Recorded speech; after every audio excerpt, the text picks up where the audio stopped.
ने इस पर सबसे ज्यादा मुखर होकर स्टैंड लिया। इलेक्शन कमीशन किसी की नागरिकता तय नहीं कर सकता। अब तो क्लियर हो गया, जजों ने कह दिया।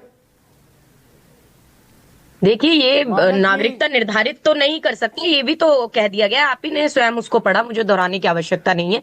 लेकिन मैं एक चीज जरूर कहूंगी कि जब तर्क और तथ्य खत्म हो जाते हैं तब गाली गलौज पे उतरना पड़ता है कई लोगों को। तो देखा हमने सदन के अंदर उदयवीर जी साधना बोल रही है, अभी देता हूं उसके बाद मौका आपको।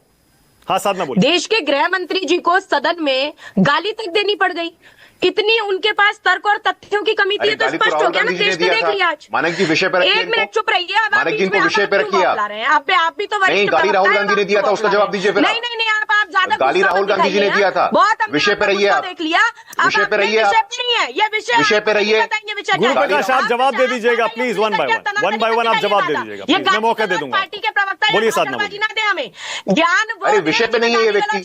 ये आप कहिए इनको विषय पे बात करने को। मैं कहूँ राहुल गांधी जी ने गाली दिया था। ये आपके प्रवक्ता राहुल गांधी जी ने गाली देते हैं आके। ये आप कम से कम ज्यादा बातें मत बनाए। आप अपनी नहीं, आप मर्यादित रहिए। और आप ज्यादा भी ज्ञान दे रहे थे कि आप क्यों बौखला रहे हैं, तो आप भी मत बौखलाइए। पहली चीज ये, सवाल आज भी वही है, कान ऐसे पकड़ लीजिए या घुमा के पकड़ लीजिए, सवाल वही है। इतनी हड़बड़ाहट किस बात की है कि बीएलओ की मृत्यु हम रोज सुनते हैं, आत्महत्याएं रोज सुन रहे हैं, उसके बाद भी चुनाव आयोग का क्यों चुप्पी साध के बैठा है? चुनाव आयोग उस पर क्यों स्पष्टीकरण अभी तक ये नहीं आता?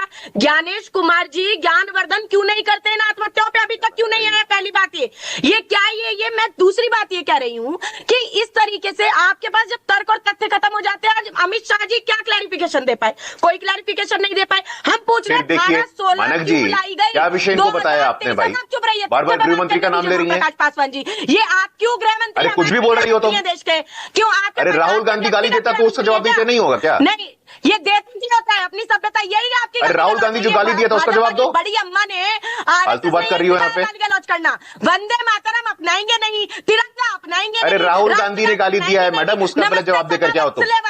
राहुल गांधी ने जो गाली दिया उसका जवाब दो। अंग्रेजी में गाली दिया था राहुल गांधी ने, बहुत बीच में बोल लिया आपने, उसका भी जवाब दो तुम जरा। कोई तरीका नहीं है। राहुल गांधी का जवाब दो पहले। अंग्रेजी में गाली देते हो तो सब ठीक रहता है। वाह भाई वाह। वन बाय वन मैं भी नहीं समझ पा रहा हूँ क्या बोला जा रहा है। अरे ये विषय पे नहीं बोल रही है ना मानक जी, विषय पे बोलिए इनको आप। आप मुझे विषय नहीं बताएंगे, आप यहाँ विषय नहीं बताएंगे यहाँ बैठकर। आप अपनी हम ही बताएंगे आपको, नहीं पढ़ के आओगी तो बताना पड़ेगा आपको। 2 मिनट देखिए, आप व्यक्तिगत टीका टिप्पणी मत कीजिए। मुझे पता है आपके प्रवक्ता माँ बहन की गाली देने में बहुत माहिर हैं। अब आप भी उस पर उतर सकते हैं, उसका भी मुझे ज्ञात है। तो इसीलिए आप कृपया करके, मैं निवेदन करती हूँ हाथ जोड़ के, मुझे बोलने दे मुझे आप। मैं सीधी बात कह रही हूँ। हम पूछ रहे हैं धारा 16